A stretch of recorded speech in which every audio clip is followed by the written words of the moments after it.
Mr. Beast is gaslighting you. And no, I'm not just saying that to be annoying or clickbaity. Mr. Beast is actually gaslighting you, and he's doing it by changing his thumbnails. For example, he'll change his thumbnail from this to this, and keep in mind this is the exact same video. And he'll change that thumbnail on a video that he literally posted years ago, so that way you'll watch that video again thinking it was a new video when in reality it was the exact same one, just repackaged a little bit differently. This is deceiving you into watching videos that you already watched in the past just because he repackaged it a little bit differently. And Mr. Beast doesn't just do this on his old videos. He actually tests tons of different thumbnails on every single video he posts, and I want to go through some examples of them. But first, before we do that, let's look at one example on my own personal channel of just how important a thumbnail can be for a video. Around 9 months ago, I uploaded a video on how I made money with Snapchat, and I used this as the thumbnail.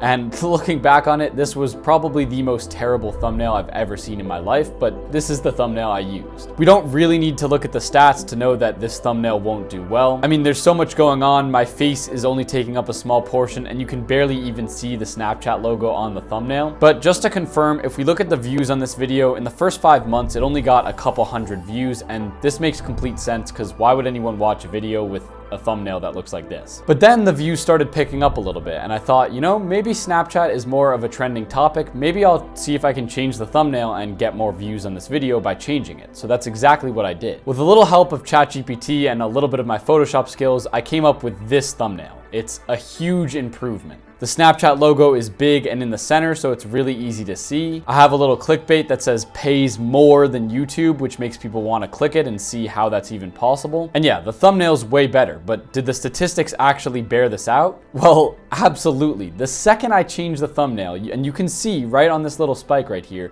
the views just instantly went from going like linear to whoop and then spiked up like crazy. That difference in views literally came from me just changing the thumbnail, or in other words, repackaging what I had already posted. And what's cool about this is it would take forever to redo the whole video so that more people would click, right? The video was probably like 5 minutes long at least. I'd have to re-record it, re-edit it, etc. But changing the thumbnail can be done way easier and can drastically impact the amount of views you get. This video now is at over 3,000 views, and it's thanks to how I changed the thumbnail on it. So now that we actually understand the power that changing a thumbnail has, let's look at some actual big creators and how they do this to maximize the amount of views they get on their videos. Starting with no other than Mr. Beast. These analyses are coming from my TikTok, which I'll link in the description, but here is how Mr. Beast is changing his thumbnails. Let's check this out. Look at how many times Mr. Beast changes his thumbnail on the same video to keep getting more and more views and gaslight people into thinking the video is a new video when in reality it's the same one. I mean, on this one, he just goes through so many different car types to try to bait you into clicking. It's crazy, yeah. On that one, you can see how many different types of cars he was going through to just find the one that would be perfect and get the most clicks and also create that sense of novelty. Let's keep going. And sometimes the changes are a bit more minor. Like on this one, it goes from this to this where he removes the day 7 and then changes the sharks and then makes the water look a little bit more realistic. And even on videos that are 3 years old, he'll change the thumbnail to get more clicks on it. Like on this one, he changes the thumbnail from this to this, and that probably increases the amount of views that he gets.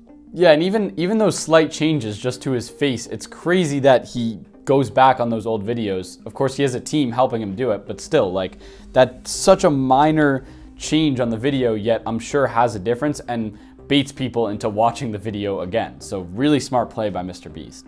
This, and that probably increases the amount of views that he gets. Or on this video, I mean, look at how many changes there are on this single video to just find the one that will get the most clicks. That's crazy. Like, this is crazy. Or on this one, he'll start with one well, but then he changes it to having a bunch of wells in the background. And he goes from having a white shirt to having a black shirt. Yeah, and an interesting note on that is that sometimes simplicity is better for the thumbnail, and sometimes having a huge multitude in the thumbnail can be better. So on this one, he tried doing a simple one with one ginormous well taking up the whole picture, but then he ended up sticking with the one that has like a bunch of different wells in the background, probably because the raw number of wells actually was hugely important to the success of that thumbnail getting a bunch of clicks. And then at the end, he has a slight change in his face from this to this. And all of these details help him get the most views possible. And if you want to see the tool that I use, you could find it in my free newsletter link. Okay, so we saw Mr. Beast. Let's look at another creator like Good Mythical Morning. So look at how many times Good Mythical Morning changes the thumbnails on their videos just to get the perfect one. So it'll go from this to something like this, to something like this, completely changing the title too. Or like on this video. That's crazy. So you can see how many times they change the thumbnail on that just to find the one that works the best. Thumbnails are insanely important. Let's keep going. Snack, and it gets changed to what is the most cheesiest snack, taste test, complete thumbnail change.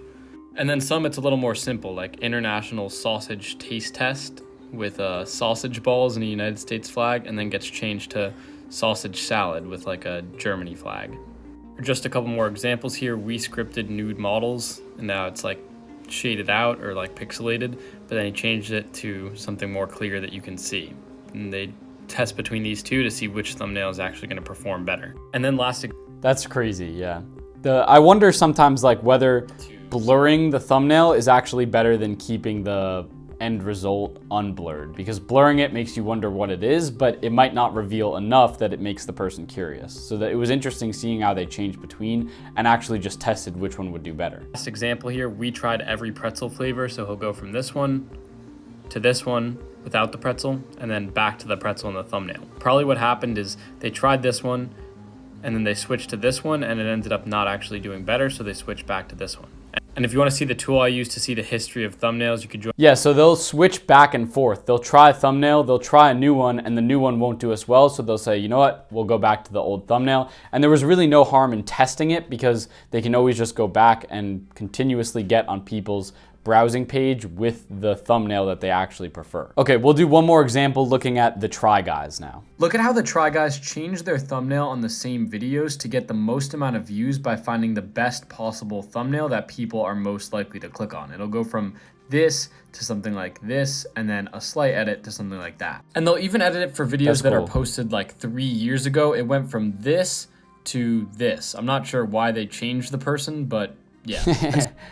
I kind of baited people in this TikTok. I pretended like I didn't know why. I know that Ned cheated and had a whole scandal, but that's crazy that even on videos that they posted 3 years ago when Ned was in the thumbnail, they take Ned out of the thumbnail because they didn't want him as part of the videos anymore. So they'll change the thumbnails and stuff that's posted 3 years ago just to, you know, get someone they didn't want out of the thumbnail. It's literally crazy. Like, we opened a 5-star restaurant in our office. It goes from this to that. We made a pizza in our office. That's a crazy difference. Completely different change in the thumbnail. They're probably trying to see which one actually works better, and they went with this one. But you can even see they made the line even bigger to really emphasize that part of the thumbnail. Here's another one, Zach. Once again, just going between different ones, testing something, it didn't work, and they go back to the main thumbnail that they already used. So I think that's a big lesson to take away here. If you make a video, make like 5 different potential good thumbnails for it and just swap between them. And if you made a thumbnail and the click-through rate is low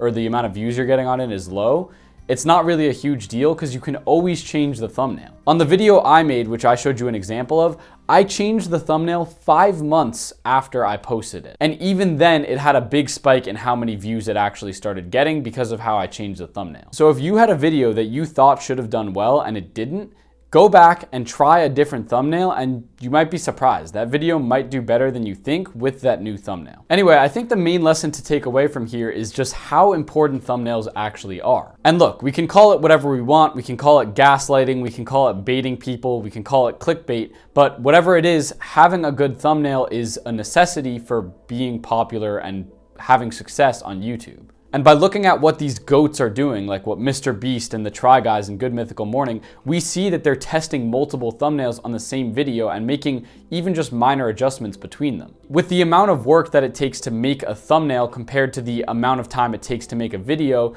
doing that different testing of like a couple different thumbnails to me is a no-brainer option. And not only will I be doing it on my future videos, but I'll also be doing it on this video right here. And if you want to see this tool that I was using to track the history of thumbnails, I'll send that to you right when you join my free newsletter, and it'll be the first link in the description. I hope you enjoyed watching today's video, and peace out.